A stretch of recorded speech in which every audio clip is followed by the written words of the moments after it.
Good morning, children. Welcome to another Sunday worship experience. And today is such an amazing Sunday because today is tell me, God will do it again service. Yes. And welcome to our first God will do it again service in the year 2024. Now it's time for us to say our good mornings. Turn to your neighbor and say good morning. Now turn to your other neighbor and say good morning. And then what do we do next? Wave our hands and say good morning. Good morning to you. You look great, by the way. I like that you're settled in. Now bring out your files and let's check your 5 items. Are you ready? Your notebook, your pen or your pencil, your fresh fire, your Bible, and your offering. Do you have all of yours? Good. Do you have yours? Okay. You? What don't you have? Your fresh fire. That's fine. Just ask mommy or daddy to come over to the church office or the resource stand and they'll get you your very own copy of the fresh fire for the year 2024. Now, who can tell me what the theme of the year is? Restoration. Yes, 2024 is our year of restoration. And the theme of this, God will do it again, is also restoration. Yes, we're bubbling with so much excitement in our bodies, in our lives. We are eagerly expecting the restoration of every aspect of our lives. God is going to restore us everywhere. So therefore, when you hear gfhlive-cROCK, of course we know the response. What's the response? Your response is restoration it is. Now let's declare it together. gfhlive-cROCK, restoration it is. And we will all experience restoration in the mighty name of Jesus. We'll experience restoration in our bodies. Anywhere we need healing, we'll get healing in our minds, in our education, in our relationships, in our work with God, and we can go on and on and on. And God is going to give us restoration in Jesus' mighty name. Now let's take our memory verse. You know what? The God will do it again. We take our memory verse first. Okay, so get your notebooks and your pen and then take notes. Our memory verse is taken from Joel chapter 2, verse 24 to 25. And it says, the threshing floors shall be full of wheat, and the vats shall overflow with new wine and oil. I will restore to you the years that the swarming locust has eaten, the crawling locust, the consuming locust, and the chewing locust. Yes, indeed, God is going to restore us on all sides, just like He has said in the memory verse. Now, what does the word restoration mean to you? Let's open the dictionary. The dictionary tells us that restoration means giving something a fresh start or making it as good as new. You know, the replacement or giving back of something lost or stolen. Can you think of something that is like really precious to you? It could be a toy or perhaps your special blanket or your pillow. Now imagine that that thing got broken, lost, or stolen. Wow. Like you'd be so heartbroken, wouldn't you? Now, restoration will mean that someone either fixes it and it was as good as new, or if it was stolen, you got it back, or someone got it back for you. Yes, that's pretty awesome, right? Yeah. However, for us, when God says restoration, it's bigger than that. What He's saying to us is that He's bringing us back to where He originally intended for us to be. Yes, there's somewhere God intends for us to be in our lives. And sometimes we're not really there. So God is saying He's going to bring us to where the original intent is, where the original intent was, where His plans for us are. Isn't that awesome? Now, it's important to know that God, remembering you is vital. Yes, God remembering you is important to God restoring you. So how can you ensure that God remembers you today? Pray. Read your Bible. Pray every day. Now you need to pray and bring God's word back to Him. Let's do this together. Repeat after me. Father, I thank you because today, according to your word, I will experience restoration. In Jesus' mighty name, Amen. And so shall it be in the mighty name of Jesus. Now, God is here. God is right here. God is there with you. And He's at work in our lives. He's restoring us. He's bringing us back to our original design. We need to connect to all that God is doing, but we need to connect by faith. So let's explore different areas of our lives that God is restoring even now. Are you ready? Great. We're going to focus on 4 key areas today, and they are sight. Are you taking down notes? Sound, movement, and purpose. Now let's take this again. Sight, sound, movement, and purpose. Now to help us, we're going to learn from stories in the Bible where Jesus restored the 4 things: sight, sound, movement, and purpose. And we're going to discover what we can do to experience restoration in our sight, sound, movement, and purpose. Exciting, right? It's time for an adventure with God. Now, number 1 is sight. Yes, you're correct. In Mark 8:22-26, some people brought a blind man to Jesus and begged Jesus. You read it later. They begged Jesus to heal the blind man. Now, what did Jesus do? Jesus spat on the man's eyes, laid his hands on the man, and the man at first could see men as trees. That means he wasn't really seeing well, right? And Jesus placed his hands on the man's eyes again, and the man's sight was restored. His eyes were healed, and he was able to see everything clearly. He was able to see Jesus. Wouldn't it be fun to see Jesus? As God lays his hands on you today, your sight will be restored, your eyes will be healed, and you will be able to see everything clearly. Say amen. Amen. Then he came to Bethsaida, and they brought a blind man to him, and begged him to touch him. So he took the blind man by the hand, and led him out of the town. And when he had spit on his eyes, and put his hands on them, he asked him if he saw anything. And he looked up and said, I see men like trees walking. Then he put his hands on his eyes again, and made him look up. And he was restored, and saw everyone clearly. Then he sent him away to his house, saying, Neither go into the town, nor tell anyone in the town.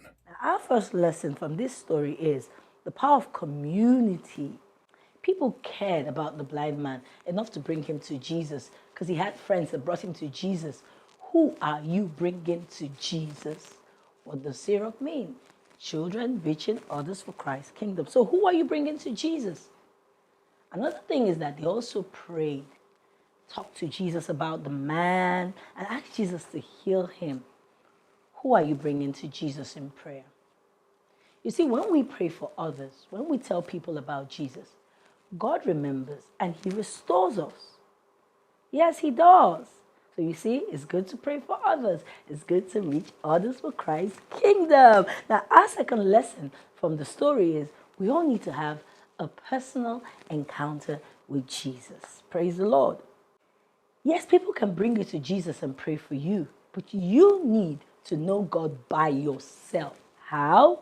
By reading your Bible, pray every day. Yes, by reading your Bible, by talking to God in prayer, and worshiping God alone with other believers in church too. So when I say worshiping God alone, it's with other believers too, not just alone. Now you may be wondering, I'm not blind like the man in the story, so why do I need my sight restored? Amazing question. Restoration of sight is not just for the physically blind, it's for everyone. We do not always see things as God wants us to see them. So restored sight changes the way we begin to see things, making us see as God sees. And because of this, we can make significant accelerated progress in the right direction. What's the right direction? God's direction. And because we can see as God sees, we become independent and able to move steadily along God's path for us. Yes, because God has a path for us. You know, we said God is going to restore our lives. Yes. So we're able to move steadily along God's path for us. And because we can see as God sees, we can actively take part in Community, yes, telling people about Jesus, children reaching others for Christ, kingdom, C-Rock, restoration, it is, amen. Now the second one, sound. The first was sight, the second, sound. In Mark 7:31-37, the Bible tells us of a time when some friends brought their friend who was deaf, sound, deaf. And he couldn't talk clearly to Jesus. And they begged Jesus to please heal their friend. Now, the story is similar to the first one, right? People brought the blind man, and then friends also brought the deaf man. Again, God is showing to us the importance of community, bringing people to Jesus and praying for others. Now, what did Jesus do? Jesus put his fingers in the man's ears. Then he spat on the finger and put it on the man's tongue. Then he sighed and said, Ephata, which means be opened. The Bible tells us that as soon as Jesus did this, as soon as he said, Ephata, the man was able to hear and to speak, not just hear and speak, but clearly. Mark 7:31-37, International Children's Bible. And again, departing from the coast of Tyre and Sidon, he came unto the Sea of Galilee through the midst of the coast of Decapolis. While he was there, some people brought a man to him. This man was deaf and could not talk. The people begged Jesus to put his hand on the man to heal him. Jesus led the man away from the crowd to be alone with him. Jesus put his fingers in the man's ears. Then Jesus spit and touched the man's tongue. Jesus looked up to heaven and took a deep breath. He said to the man, Ephphatha. This means be opened.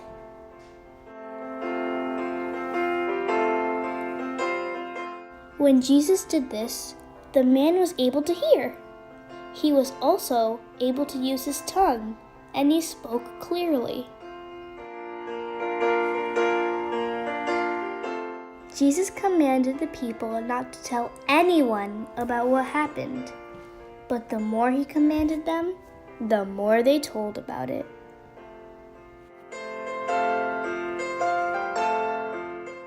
They were really amazed. They said, Jesus does everything well.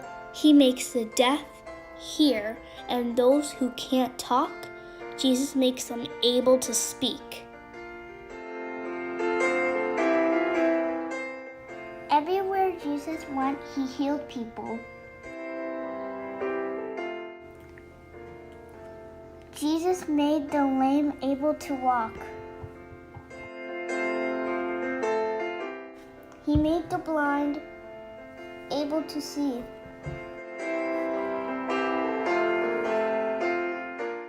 He made the deaf able to hear and speak.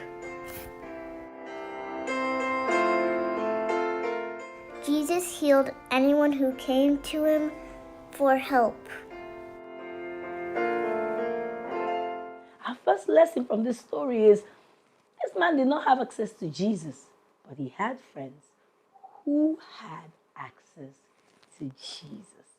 You see, when it comes to your destiny, to God's plan for your life, you will need people who have access to Jesus. Very important. People who know and trust God. Community. And secondly, there's no shame in asking or even begging God in prayer. God gives us the permission to do that. So there's absolutely no shame. He says ask and keep on asking. He says ask and keep on asking because everyone who asks receives. So ask. No matter how big you think it is, ask. Jesus is our healer and he restores and he wants us to know and be mindful of things.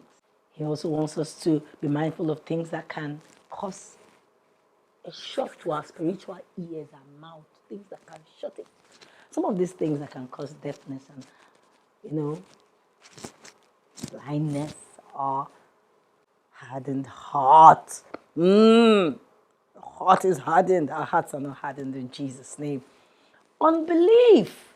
Now, you must maintain a posture of obedience and faith in God always. You have to. Pride and self-sufficiency also cause deafness. Those things, God doesn't like them. God made you everything that you are. And you must acknowledge God in all things. Did I say some things? All things. Now, the third thing that can cause deafness in us is lack of spiritual growth. Don't let anything or anyone trick you out of reading your Bible. Read your Bible, pray every day. No one should trick you out of talking to God and growing in God. Some of these things that cause muteness are really bad. Some other things are like unconfessed sin. Be quick to confess your sins to God for spiritual restoration. And then we have spiritual lukewarmness.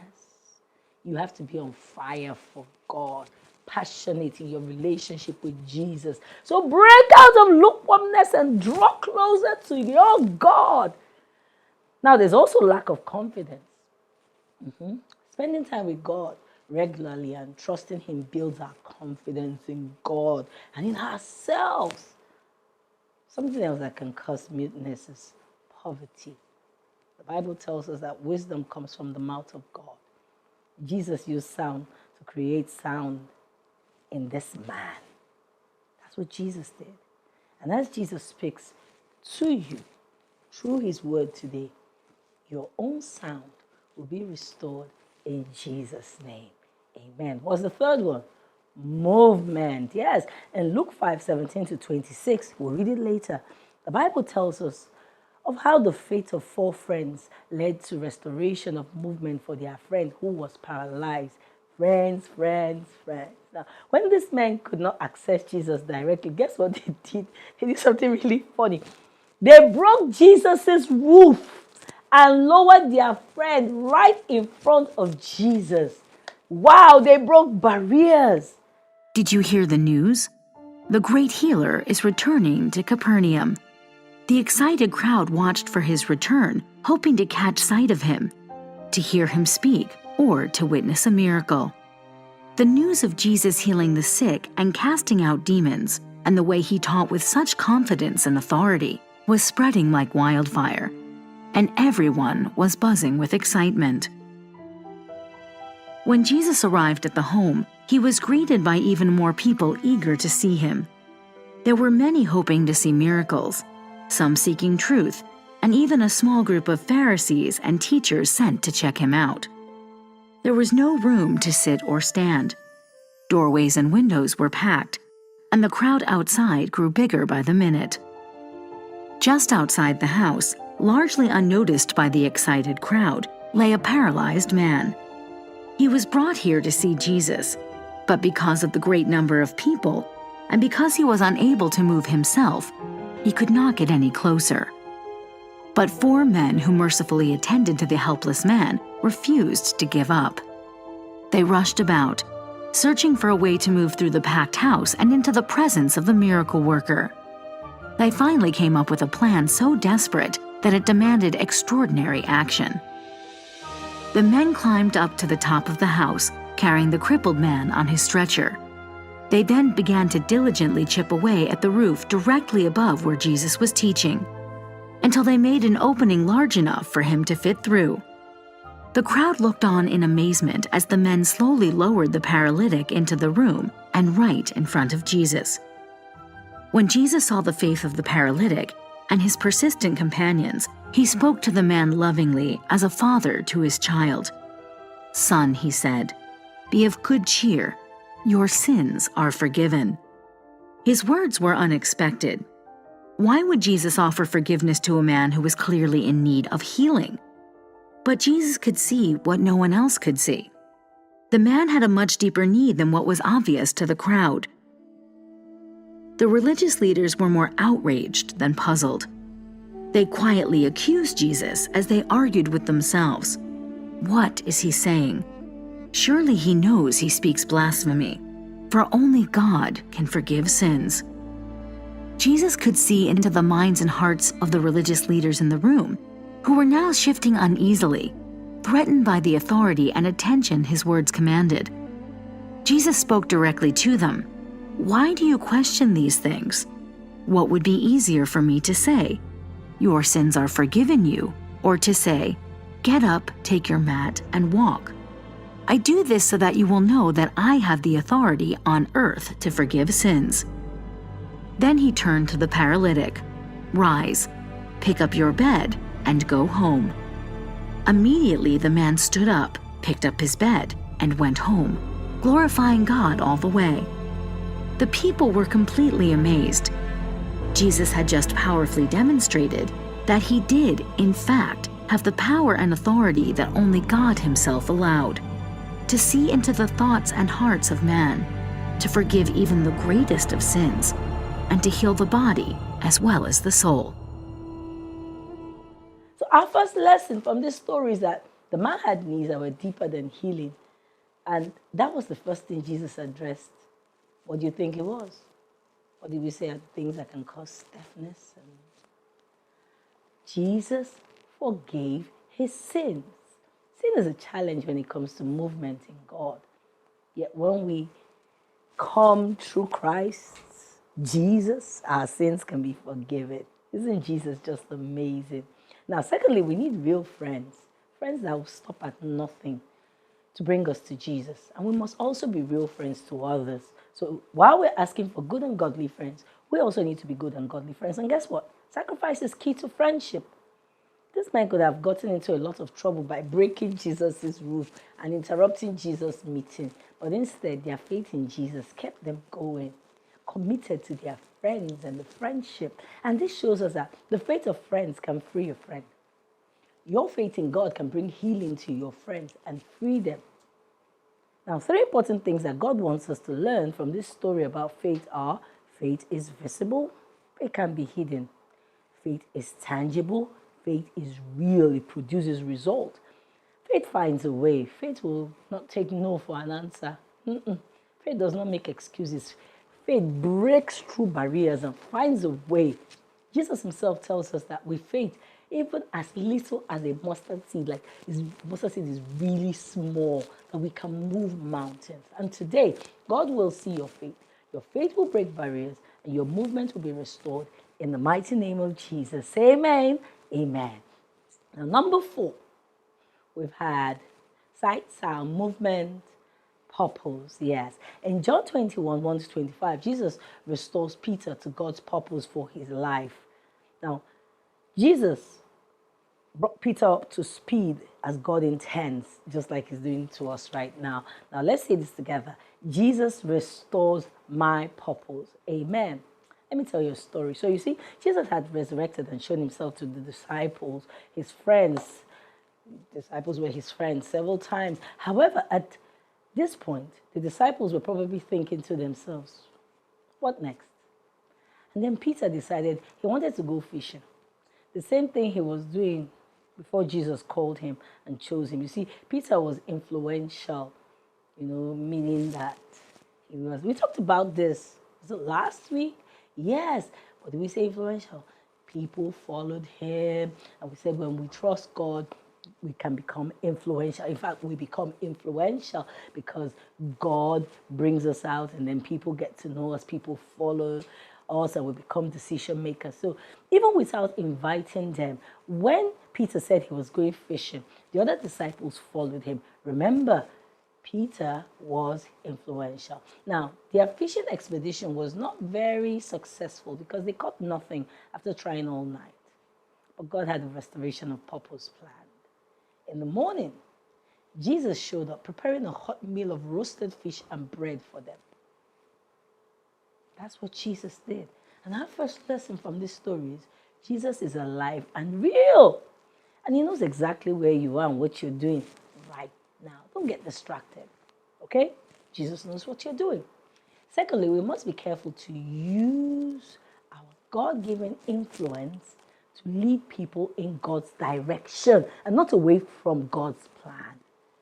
So you see, Peter was influential. But because Peter was going fishing, the others came and Jesus met them there. So it's very important that we use our influence to lead people in God's direction. Our third lesson is God will do everything necessary to reach you. Peter did not immediately recognize that it was Jesus. He didn't.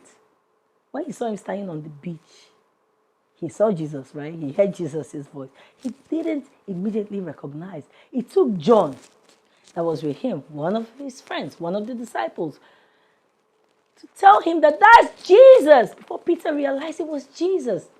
And this leads to our fourth lesson. You need friends like John who know and recognize God's signals, who knows God's voice. As soon as Peter heard it was Jesus, he jumped into the cold water and swam all the way. Are you excited about Jesus and meeting with Jesus? We all should be. We must never lose our excitement when it comes to God. We should be very excited. So, was Jesus upset with Peter and the others for going fishing? Not at all. In fact, it was Jesus who told them where to cast their net, and they were able to catch fish, lots and lots of fish. Now, God does not have a problem with your plans and what you are able to do. However, God has a bigger purpose for you and for your life. Everything you can ever want or need is in God and in the place of your assignment. What God asks you to do is very important. Now, the same fish they went out to catch was the same fish that Jesus had prepared for them. So while they came back with their raw fish, Jesus had barbecued fish, very tasty, waiting for them, plus bread at the top, even better. Now you see, God has bigger purpose for your life and my life today in the mighty name of Jesus. And God will restore your purpose and bring you into what he has prepared for you. Jesus said to Peter, and he's saying to us right now, follow me. Jesus said to Peter, if you love me, then feed my sheep. Now, to follow Jesus equals to love Jesus, and it equals worshiping Jesus. To follow Jesus also equals to love Jesus, and it equals to obeying Jesus. Yes. And then to follow Jesus equals to love Jesus, and it equals serving God's people. Yes. We show that we love God by worshiping God, obeying God, and serving God's people. Very important. Worshiping God, obeying God, and serving God's people. And as God restores your purpose, be deliberate about worshiping God. Be very deliberate about spending time with God. Be deliberate about reading your Bible and praying daily. Be deliberate about obeying God, doing what he has told you to do. Be deliberate about serving God's people. So face your lane, which means focus on your unique path in life. Your own unique path in life. Just follow Jesus. Your purpose and calling in God is your own. There's no competition on the road to destiny. Just focus and follow Jesus. Hallelujah! And God is going to restore us in Jesus' name. So what did we learn today? We learned about God restoring us on all sides of our lives. In our sight, in our sound, in our movement, in every area of our lives. God is restoring us. God will restore our purpose too. You didn't say that. I just said sight, sound, and movement. You kept quiet. You didn't say purpose. Oh, you did? Okay. I'm sorry. Okay, God's going to restore us. And this Jesus is very important. Do you know this amazing Jesus that we have been talking about? This same Jesus is able to restore your sight, your sound, your movement, and your purpose even now. And guess what? He wants to, because that is why he has brought you here today. We invite you, come and meet with Jesus today.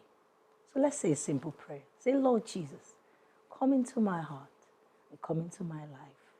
Renew me and restore me. Restore my sight. Restore my sound. Restore my movement. And restore my purpose. For in Jesus' name I pray, amen. In Jesus' name we pray, amen. gfhlive-cROCK, restoration it is. Indeed, restoration it is. Now we have to go. But then we must check our hygiene like I said before. Now let's do this together. 1, 2, go. Wash your hands, clean, clean, clean. Wash your hands, clean, clean, clean. Wash your hands for how long? 20 seconds. Use your sanitizers and your face masks. Remember, when you want to cough, we don't cough. How do we cough? We cough. And then don't touch dirty surfaces. So for me to you, till next time, it's bye-bye.